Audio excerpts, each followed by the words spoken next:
네, 그럼 이 문제 취재한 사회부 한동호 기자와 살펴보도록 하겠습니다. 물론 잠시 뒤에는 이 다락방에 살고 계시는 그런 분, 요즘 같은 전세난 월세난에 그거라도 찾아가서 살았는데 혹시 여기 살다가 문제되면 어떻게 되지 하는 분들도 있을 텐데요. 그분 입장에서도 질문 드리도록 하겠습니다. 한동호 기자 안녕하십니까? 다락방이라는 게 그러니까 쉽게 다시 한번 설명을 해주세요. 어떤 겁니까? 간단하게. 그 현행법에 다락이 나와 있지는 않고요. 이 다락에 대한 정의는 나와 있지 않은데 통상적으로 창고 용도로 쓰는 방, 2층에 있는 방이라고 보시면 됩니다. 그 건축법 시행령에 나와 있는 건 이 다락이 바닥부터 천장까지 1.8m를 넘으면 안 된다는 것, 그것만 규정이 되어 있고요. 나머지는 다 지자체 해석에 따라 다른 문제입니다. 아, 그렇군요. 다락방하고 우리 흔히 알고 있는 옥탑방하고는 다른 개념이죠? 네, 그렇습니다. 쉽게 이해하시려면 이렇게 이해하시면 될 것 같습니다. 다락방은 같은 세대, 그리고 옥탑방은 다른 세대로 보시면 됩니다. 다락방은 말 그대로 내부 계단을 통해서 창고로 가는 거기 때문에 같은 세대로 분류가 되는 거고요. 옥탑방은 내부 계단이 없이 아예 별개의 세대인 거기 때문에 이렇게 다른 세대로 판단하시면 되는데 이 옥탑방 같은 경우도 다가구 주택, 그러니까 빌라 같은 거라고 하죠. 5층 이상에 있는 거는 대부분 다 불법입니다. 5층 이상은요? 다가구 주택이 4층까지밖에 지어질 수 없기 때문에 5층 이상은 불법 증축이 되는 셈입니다. 그러니까 지금 제가 화면에 나온 것처럼 방 안에 그러니까 출입문은 같이 쓰는 거예요? 다락방은? 집주인이랑? 같이 쓰는 경우도 있고 이 화면을 보시면 아시겠지만 출입문을 따로 다는 경우도 있습니다. 아예 출입문까지? 이것도 불법이죠? 그거 자체는 불법은 아닌데 이건 지자체가 어떻게 해석을 하느냐에 따라 다른 문제입니다. 그렇습니까? 왜 불법 개조한다는, 뻔히 그거라도 떼서 세 주려고 하는 거겠습니다만, 왜 불법 개조를 하는 겁니까?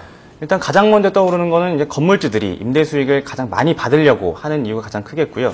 다른 이유로는 이 건물을 설계하는 건축사들이 이 경기 남부 일대를 돌아다니면서 공사를 하고 있다. 이게 지자체의 추정입니다. 예를 들어서 평택에서 불법 다락방을 짓고 있다가 단속이 심해지면은 또 옮겨서 안성으로 가고 안성으로 갔다 심해지면은 또 화성으로 가고 이렇게 전문가들이네요, 이 사람들. 떴다 방식으로 운영되고 있다는 게 이제 지자체의 추정입니다. 그렇군요. 이건 의도적인데요. 그냥 내가 집 한 채 있는데 집주인도 형편이 좀 부족하면 그거 조금 하나, 그거 넓은 공간 그거 하나 세들 이런 차원이 아니라 아예 처음부터 저기 변호사님. 네. 이런 다락방에 새들어 사는 사람도 불법입니까? 어떻게 되는 거예요? 사실은 원칙적으로 지금 처벌 규정이 명확하게 있지는 않습니다. 세입자에 대해서는. 다만 이제 처음에 불법적으로 이제 설계 변경을 한다든지 설비를 할 때 임대인과 임차인이 공모해서 했다든지 적극 요구했다든지 했을 경우에는 책임 소재가 있을 수 있지만 현재는 직접적인 처벌 규정 자체는 없습니다. 아니 근데 그 다락방이라는 게 보통 한동훈 기자 몇 평이나 됩니까? 그냥 일반적으로 한 10평 안팎 이거나 작은 건 10평 정도고 크면은 그러니까 60여 제곱미터 정도까지 가능합니다. 그러면 그분 어찌됐든 그 정도 작은데 이제 새들어 살다가 불이 났어요. 집에. 그러면 이거 이럴 때는 어떻게 되는 거예요? 세입자는? 사실 이게 행정적인 측면에서는 불법 건축물인데 행정이나 형사를 떠나서 민사적인 측면에서는 사실 불법이 아닙니다.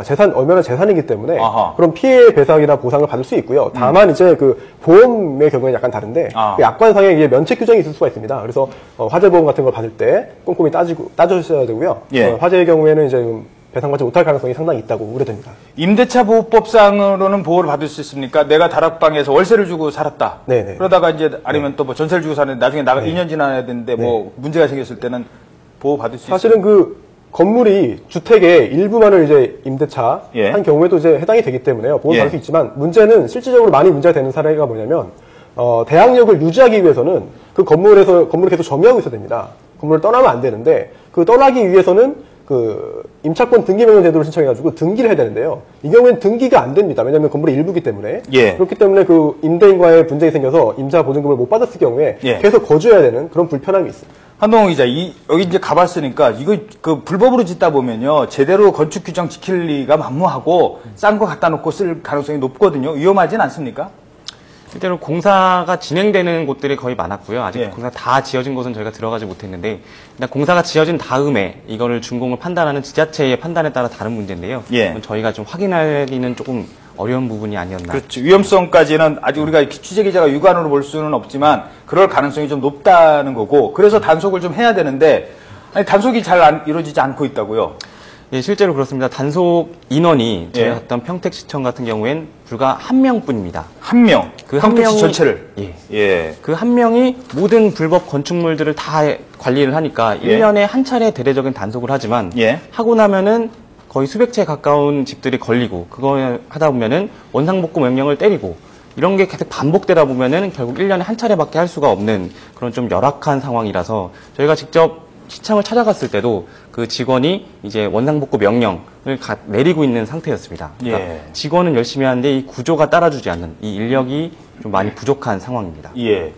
그 변호사님, 그 세입자 입장에서 네. 뭐 여기 이제 이런 문제 법적으로 좀 미리 알고 있어야 될 게 어떤 게 있는지 좀 정리를 좀 해주시죠. 사실은 그 법적인 문제도 그렇습니다만 이게 불법이라는 걸 알고 들어가시는 분들이 과연 얼마나 계실까 잘 모르겠어요. 그렇죠. 예, 이게 그래서, 예. 이 경우에 그 나중에 화재의 경우에도 아까 그 보험금의 문제도 있고요. 또 예. 대항력의 문제도 있고요. 예. 여러 가지 문제가 있기 때문에 이것이 내가 들어가는 집이 과연 불법 건축물인지 예. 불법 증축인지를 집주인과 충분히 상의를 해서 물어보고요. 예. 공인중개사에서도 사무소에서도 굉장히 불법이라고 많이 할까요, 집주인이? 자기가 줘놓고 했는데, 우리 집 불법인데요? 그냥 들어오세요. 이렇게는 안 할 거 아닙니까? 그래도 물어보지 않고 들어가는 것과 예. 물어보고 확인을 받고 들어가는 건 중요하기 때문에요. 계약서에 예. 그러한 부분에 문제가 없다는 걸 좀 명시하는 것이 좋습니다. 예. 혹시 서류상에서는 찾아볼 수 있는 사항은 없습니까? 서류상에 보면은 그 등기부 등본을 떼보시면은 예. 그 호수가 다르게 돼 있는 게 정상이죠, 사실은. 그렇죠. 예, 다르게 돼 있다면 이제 임차를 놓고 하는 건데, 물론 한 집에서 일부를 뭐 임대를 놓는 경우도 있습니다만, 예. 기타 현황, 예. 그 부동산 사무소에서 그 임대차 목적물의 그 현황 같은 걸 설명해 주는데요. 예. 그걸 꼼꼼히 살펴보시면 충분히 확인할 수 있습니다. 알겠습니다. 네.